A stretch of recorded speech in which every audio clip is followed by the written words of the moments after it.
नमस्कार दर्शकों, मैं हूं कमल सिंह माली। जीवन के 7 सुख हैं, उसमें पहला सुख है निरोगी काया अर्थात स्वास्थ्य। तो व्यक्ति सबसे ज़्यादा यदि चिंतित रहता है, किसी चीज़ से ज़्यादा पीड़ित हो जाता है, वह है स्वास्थ्य। और आज हम ऐसे व्यक्ति की कुंडली ले रहे हैं जिसके ज़िंदगी में बार बार ऑपरेशन हुए हैं, उसके पश्चात भी वह व्यक्ति रोगी का रोगी ही है अर्थात जीवन भर का रोग उसने लिया हुआ है। एक प्रॉब्लम का सॉल्यूशन होता है, दूसरी प्रॉब्लम आ जाती है। तो इसकी कुंडली में ऐसा क्या है जिसकी वजह से इस व्यक्ति को जीवन भर के लिए रोगी ही रहना पड़ रहा है, और क्या किसी उपाय से, सावधानी रखने से या कोई भी पूजा पाठ से इसको राहत मिल सकती है या इसकी समस्या का निदान हो सकता है, समाधान हो सकता है। आइए उसके बारे में बात करें। तो सबसे पहले रोग शरीर को लगता है और शरीर के लिए पहला घर देखा जाता है अर्थात लग्न। तो जो व्यक्ति अपने जीवन में लग्न से संबंधित पूजा उपासना पर ध्यान रखे, जब रत्न धारण किया जाता है तब भी सबसे पहले लग्न का रत्न धारण कराया जाता है अर्थात जीवन रत्न। सेकंड रत्न होता है वह कारक रत्न और थर्ड रत्न होता है भाग्य रत्न। अर्थात आपके जीवन में आपका शरीर, आपकी बुद्धि और आपका भाग्य, ये 3 चीज़ें संवर जाए तो वो व्यक्ति जीवन में उन्नति प्रगति राह पर आगे बढ़ जाता है। तो सबसे पहले लग्न को बल दिया जाता है। लग्न का जो भी अधिपति ग्रह है उसकी पूजा उपासना का नियम अपने जीवन में पाल लेना चाहिए। जो भी लग्न होगा उसका 6th हाउस और 11th हाउस हमेशा रोग के बारे में बतलाते हैं। इस कुंडली में भी अब 6th हाउस का स्वामी शनि है और 8th हाउस में चंद्रमा केतु के साथ में है। तो लग्न का अधिपति ग्रह बुध, राहु, बृहस्पति, शुक्र इन सब के साथ में है। तो जब कुंडली में चंद्रमा पीड़ित है 8th हाउस में और केतु के साथ में, तो सामान्य भाषा में, ज्योतिष की भाषा में इस स्थिति को ग्रहण योग कहा जाता है। अर्थात चंद्रमा के साथ राहु या केतु हो, उस स्थिति को ग्रहण बोलते हैं। और ग्रहण 2 ही होते हैं, एक सूर्य ग्रहण, एक चंद्र ग्रहण। सूर्य आत्मा को कंट्रोल करता है, नियंत्रित करता है, और चंद्रमा मन और मस्तिष्क 2 को नियंत्रित करता है। जब कुंडली में चंद्र 11th हाउस का लॉर्ड है तो रोग का फल देखने के लिए 6 से 6th देखा जाता है। अर्थात जिस भाव के बारे में बात करेंगे उस भाव से सदैव उसकी स्थिति देखी जाती है। जैसे पंचम स्थान को देखना है तो पंचम से पंचम देखेंगे। यदि वाहन का, मकान का, माता का सुख देखना है तो 4th से 4th हाउस देखेंगे। रोग के बारे में यदि विचार करना है तो 6th हाउस को 6 से 6th 11th हाउस को देखा जाएगा। तो यहाँ पर 11th हाउस का लॉर्ड चंद्रमा है जो कुंडली में 8th हाउस में है, और 8th हाउस का चंद्रमा शनि से भी ग्रस्त है।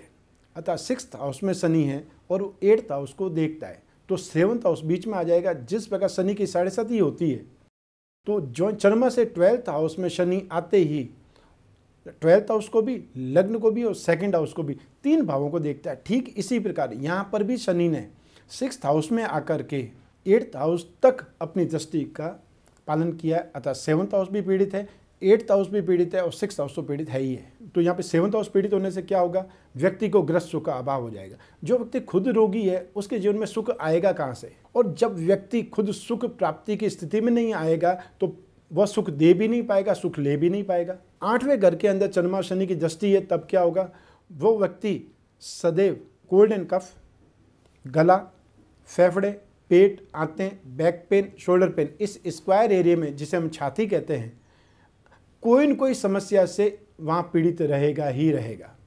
और एक के बाद में दूसरी प्रॉब्लम, दूसरे के बाद में तीसरी प्रॉब्लम, और अगर डॉक्टर के पास में जाएगा तो सीरियस प्रॉब्लम कुछ भी नहीं होगी, फिर भी यह व्यक्ति स्वास्थ्य से पीड़ित रहेगा। तो ऐसी स्थिति में यह व्यक्ति क्या करे, तो सबसे पहले तो शनि के उपाय और सेकंड चंद्रमा के उपाय, दोनों ही चीज़ करनी जरूरी है। सबसे पहले लग्न के बारे में अगर बात करें तो लग्न का अधिपति ग्रह बुध है। तो बुध के लिए जितना हो सके उतना विष्णु के या गणपति के पूजा उपासना पर ध्यान करें। अतः विष्णु सहस्रनाम या पुरुष सूक्त का पाठ करें। गणपति के बारे में संकटनाशक गणपति स्तोत्र और या गणपति अथर्वशीष का पाठ करें। चंद्रमा के लिए रोजाना यदि हो आसपास कोई शिव मंदिर है तो जल चढ़ाए, नहीं तो घर में ही आप आराम से अपने घर में शिवलिंग की पूजा उपासना कर सकते हैं। कोई दोष नहीं लगने वाला है। कोई भी भगवान की पूजा उपासना से आपकी ज़िंदगी में कोई भी दोष नहीं लगेगा, यह बात मैं दावे से कह सकता हूँ। इसलिए अपने दिमाग में से भ्रांतियों को निकालिए। इस भगवान की घर में पूजा उपासना करनी चाहिए, इसको नहीं रखना चाहिए। ये कहाँ की संस्कृति, ये कहाँ का स्वास्थ्य। अपने घर में शिव जी की पूजा उपासना कर सकते हैं, दुर्गा की पूजा उपासना करते हैं, सारे ग्रहों की, सारे देवी देवताओं की आप अपने घर में पूजा उपासना कर सकते हैं। इसमें कहीं कोई हानि, कहीं कोई नुकसान, कहीं कोई अहित होने की शंकाएं निर्मूल है। तो यह चंद्रमा के लिए शिव जी की पूजा उपासना करें। और जो उपाय कर सकते हैं, ठीक, वो उपाय क्या कर सकते हैं कि आप अपने जीवन में हर शनिवार को जहाँ तक हो सके वहाँ तक कोई भी गरीब व्यक्ति को जो उसकी ज़रूरत है उसका खाना उसको दे दीजिए। यदि रोगी है तो खिचड़ी दे दीजिए, स्वस्थ है बैंगन की सब्जी या पूड़ी उसको दे दीजिए। शनि से संबंधित जो भी आप दान कर सकते हैं, जो भी पदार्थ का दान कर सकते हैं, वो आपको करना है। और इस समय जो इस व्यक्ति को दशा चल रही है, वो दशा सूर्य की दशा चल रही है और सूर्य लग्न में है, तो 12th हाउस की दशा अपमान अपयश के साथ में खर्च बहुत कराती है, व्यर्थ की भागदौड़ बहुत कराती है। तो ऐसी स्थिति में स्वास्थ्य के लाभ के लिए भी और साथ ही साथ जो दशा चल रही है उसके लिए भी आप सूर्य से संबंधित द्वादश आदित्य कवच और चंद्रमा से संबंधित महामृत्युंजय कवच धारण कर सकते हैं। आप इन कवच का पाठ कर सकते हैं। आप चाहे तो नवग्रह दोष निवारण कवच का पाठ कर सकते हैं। जो जो उपाय आपसे होता है उतना आपको करना है। मैं कोई अनुष्ठान के बारे में आपको नहीं बोल रहा हूँ, किसी पंडित को पकड़िए और 10 दिन अपने घर में पूजा पाठ कराइए, ऐसा कहीं कोई आवश्यकता नहीं है। आपको खुद को जितना हो सकता है उतना करना है। यदि आप नहीं कर सकते हैं तो आपके माता पिता, पत्नी आपके लिए, आपकी संतान आपके लिए पूजा पाठ कर सकती है, लेकिन वो संकल्प लेकर के करेंगे। यदि आप चाहते हैं कि आप सदैव निरोग रहें, स्वस्थ रहें या आपके घर में सदैव स्वास्थ्य का वातावरण रहे, तो ऐसी स्थिति में घर के प्रत्येक सदस्य को एक चीज़ का पालन जरूर करना चाहिए, और वह करना चाहिए रोज़ाना शाम को अपने घर में रसोई में जहाँ पानी का मटका रखते हैं वहाँ पर शाम को घी का दीपक लगाएं, और आसपास यदि पीपल का पेड़ है तो उसमें जाकर के पानी दें।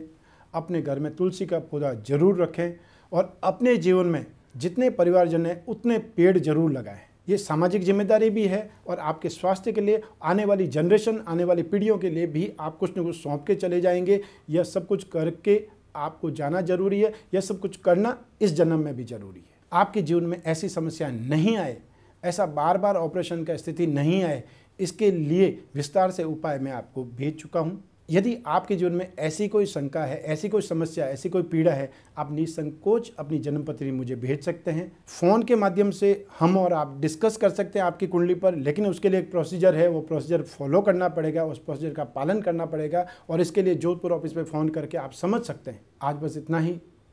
स्वस्थ रहिए, प्रसन्न रहिए, अपना ख्याल रखिए, और ज़िंदगी में जो सातों सुख हैं वह सब आपको मिले, इसी कामना के साथ में नमस्कार।